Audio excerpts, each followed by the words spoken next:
Good day, everyone. Today, we will learn how temperature conversions are applied in real-world situations. Let us begin by thinking about situations where temperature is important. For example, a recipe may tell us to bake something at 350 degrees Fahrenheit. However, our oven may display Celsius. Similarly, a weather report may give a temperature in Celsius, while another source gives the temperature in Fahrenheit. In science, a required temperature may also be expressed using a different temperature scale. So here is our question: why might we need to convert a temperature from one scale to another? Think about how conversion can help us understand or use information when different temperature scales are involved. By the end of this lesson, you should be able to identify the Celsius, Fahrenheit, and Kelvin temperature scales. You should also be able to convert temperatures from Celsius to Fahrenheit and from Fahrenheit to Celsius. We will also work with Kelvin and solve temperature conversion problems based on real-world situations. Finally, it is important not only to calculate an answer, but also to check whether that answer makes sense. So as we solve each problem, always pay attention to the unit and whether the result is reasonable. There are three temperature scales that we will encounter in this lesson. The first is Celsius, represented by degrees Celsius. This is the scale commonly used in the Philippines and in many other countries. The second is Fahrenheit, represented by degrees Fahrenheit. This is commonly used in the United States. The third is Kelvin, represented simply by K. Kelvin is commonly used in scientific contexts. Remember that the same actual temperature can have different numerical values depending on the temperature scale being used. Let us begin with converting Celsius to Fahrenheit. The formula is, Fahrenheit is equal to Celsius multiplied by 9/5 plus 32. Let us use 20 degrees Celsius as our example. We multiply 20 by 9/5 and then add 32. The result is 68 degrees Fahrenheit. Therefore, 20 degrees Celsius is equivalent to 68 degrees Fahrenheit. When using this formula, make sure you follow the order of the operations correctly. Now let us reverse the conversion.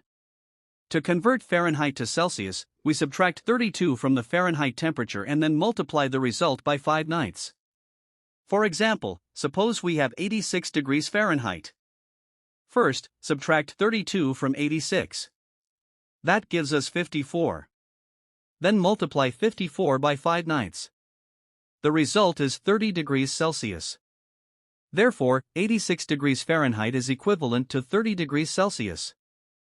Now let us see how temperature conversion is used in cooking. Recipes may give oven temperatures in Fahrenheit, while the oven we are using may display Celsius. Suppose a recipe tells us to bake at 350 degrees Fahrenheit. We use the Fahrenheit to Celsius formula. We subtract 32 from 350, multiply by 5/9, and get approximately 176.7 degrees Celsius. Therefore, we can set the oven to approximately 177 degrees Celsius. This is a practical example of why knowing temperature conversions is useful. Temperature conversion is also useful when reading weather information. Weather reports may use either Celsius or Fahrenheit, depending on the country or source. For example, suppose the temperature is reported as 30 degrees Celsius. Using our Celsius to Fahrenheit formula, we multiply 30 by 9/5 and add 32. The result is 86 degrees Fahrenheit. So 30 degrees Celsius and 86 degrees Fahrenheit represent the same temperature. The numbers are different, but the actual temperature is the same. Temperature conversion is especially important in scientific work. Scientific experiments may specify temperatures using Celsius or Kelvin. To convert Celsius to Kelvin, we add 273.15. For example, if the temperature is 25 degrees Celsius, we add 273.15. The result is 298.15 Kelvin. So 25 degrees Celsius is equal to 298.15 Kelvin.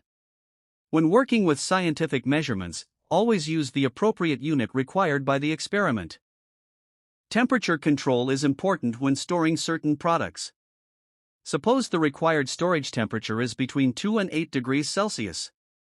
If another report or device gives temperatures in Fahrenheit, we need to convert the limits so that we can compare them correctly. 2 degrees Celsius is equal to 35.6 degrees Fahrenheit. 8 degrees Celsius is equal to 46.4 degrees Fahrenheit. Therefore, the same storage range can be expressed as approximately 35.6 to 46.4 degrees Fahrenheit. Temperature conversion can also be useful when making decisions about energy use. For example, suppose an energy-saving recommendation gives a thermostat setting of 68 degrees Fahrenheit. We convert it to Celsius by subtracting 32 and multiplying by 5/9. The result is 20 degrees Celsius.